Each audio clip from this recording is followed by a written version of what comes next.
أعوذ بالله من الشيطان الرجيم. بسم الله الرحمن الرحيم.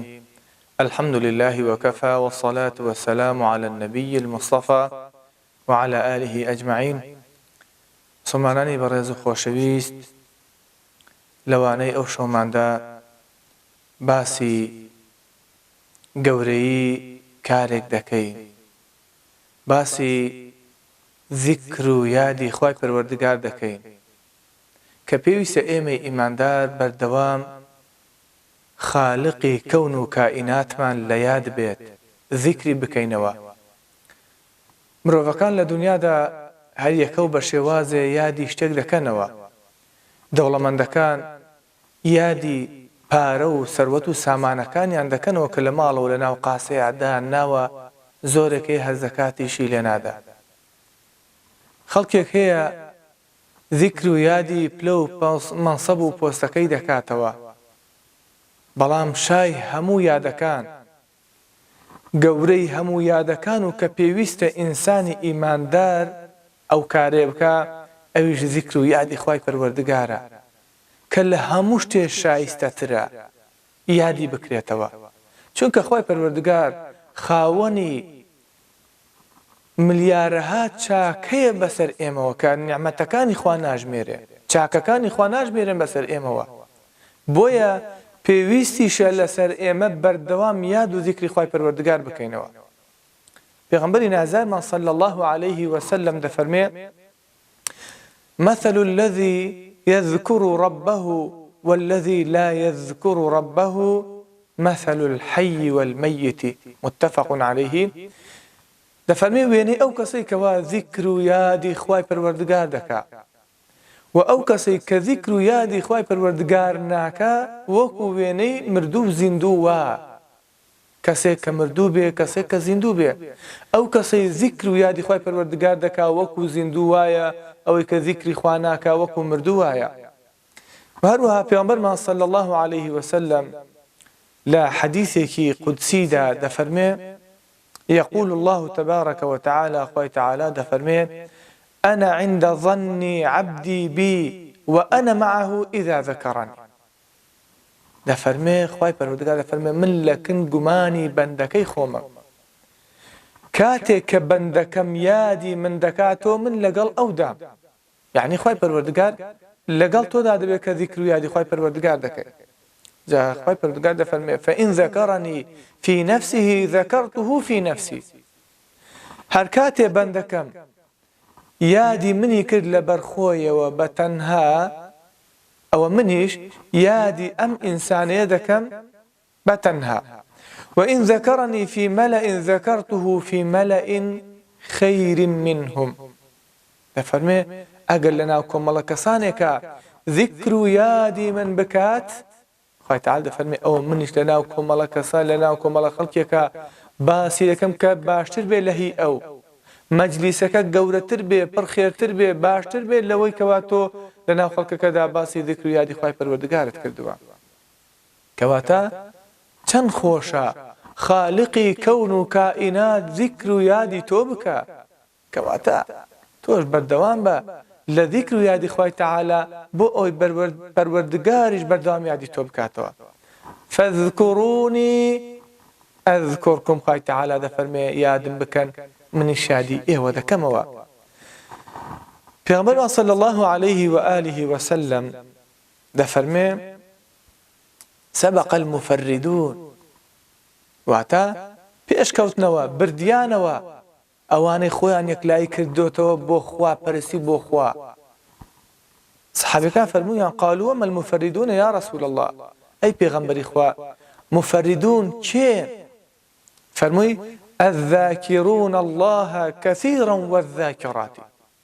هەموو ئەو پیاوانەی، هەموو ئەو ئافرەتانەی کەوا ذیکر و یادی خوای پەروەردگار دەکەن زۆر، ئەوانە چیان کرد؟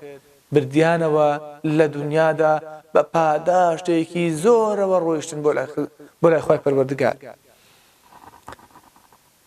معلای بنی زیاد ڕەزا و ڕەحمەتی خوای لێبێ دەفەرمێ: پیاوێ هات بۆ لای حەسەنی بەسری،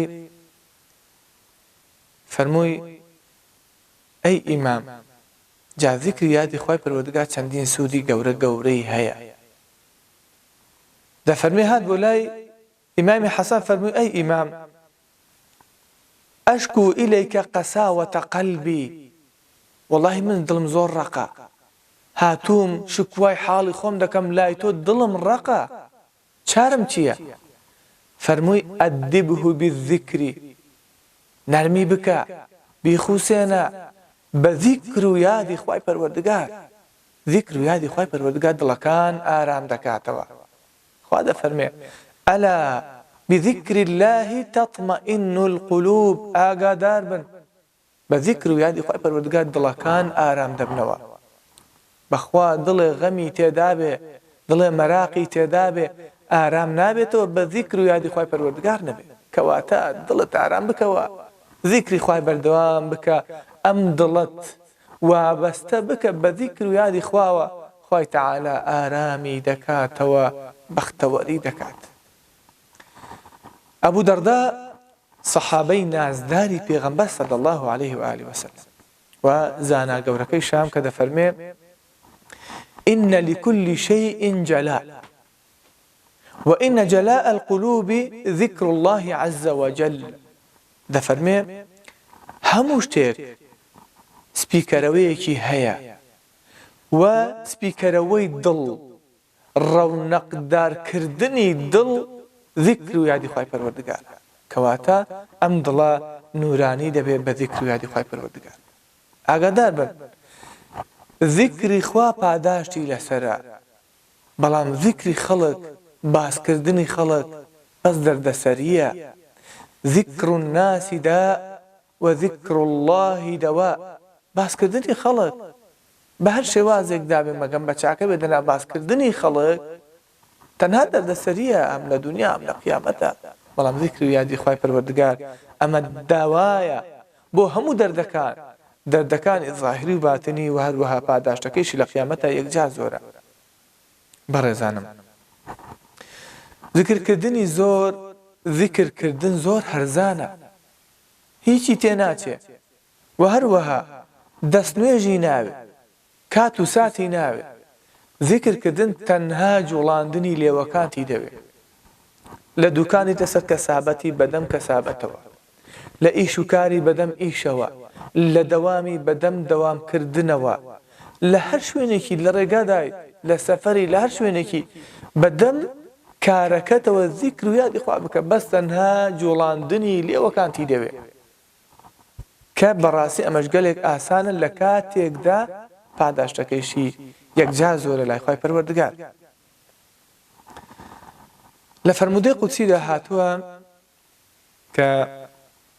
بيغمر ما صلى الله فرمي كأخوة تعالى فرمي أنا مع عبدي ما ذكرني وتحركت بي شفتاه لفرمي من لكن بندكي خومم هتا أو ذكر يادي من بكا ليوكاني بجولة كواتا خواي پروردگار يادي تو دكاتوا ولا قلتو دا ما دام ليوكانت بجولين بذكر يادي خواي پروردگار برزانم خواي پروردگار ذكر يادي خوي داناوا لبردوشتي زور سركي يكميان همو كاتي إنساني إيماندار ناتواني نويش بكا همو كاتي ناتواني بروجو بي همو كاتي ناتواني قرآن بخواني بلام همو كاتي ناتواني بأساني ذكر يادي خواه بكا بو أويا أو بيواندي وعلاقيا لبين خوتو خوادا نبتري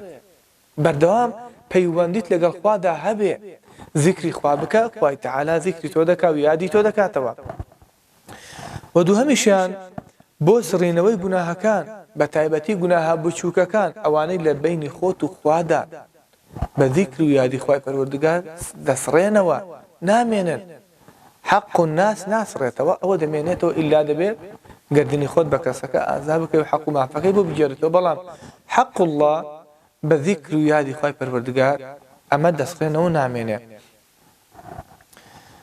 معاذ بن جبل رضا و رحمەتی خوای لێبێ دفرمي قال رسول الله صلى الله عليه وسلم بيغمبر خواه فرموه صلى الله عليه وسلم ليس يتحسر أهل الجنة إلا على ساعة مرت بهم لم يذكروا الله فيها. لفرمي أهلي بهشت كدسنا وبهشتوا لنا أوهم ناز نعمتي بهشتها كخوا بيدا ونخوا بي معني كرم بك.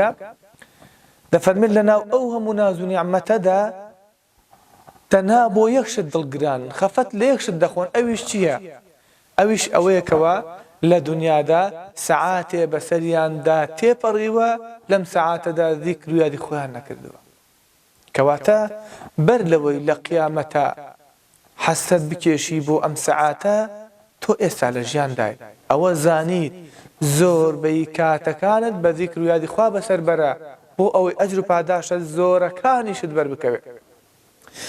خوي پروردگار لقرآن پیروزاده فرمي والذاكرين الله كثيرا والذاكرات أعد الله لهم مغفرة وأجرا عظيما. أوانك وذكر يا دي خوي پروردگار دكن لآفرتان ولبياوان زور ذكر يا دي خوي دكن خوي تعالى تيبو أعماد كردون لي خوش بون وبعداش تيكيش يكجار زوري بو أعماد كردون كواتا برغزانا تا دەتوانیت زۆربەی کاتەکان و بە تایبەتیش لە مانگی ڕەمەزاندا ذیکر و یادی خوای پەروەردگار زۆر بکەوە. بەردەوام خوای پەروەردگارت لە یاد بێ بۆ ئەوەی خوای پەروەردگاریش یادی تۆ بکاتەوە، بۆ ئەوەی بەختەوەر ببیت، بۆ ئەوەی بەختەوەر ببی ئینشاءالله هەم لە دنیا و هەم لە قیامەتیشا. داوا دەکەین لە رب العالمین هەموو لایەکمان بەختەوەر بکە هەم لە دنیا هەم لە قیامەتیشا. داوا دەکەین لە خوای پەروەردگار عیبادەتی هەموو لایەکمان قبول بکە، نوێژ ڕۆژوو دوعاکانمان قبول بکات. آمین آمین. والسلام عليكم ورحمة الله وبركاته.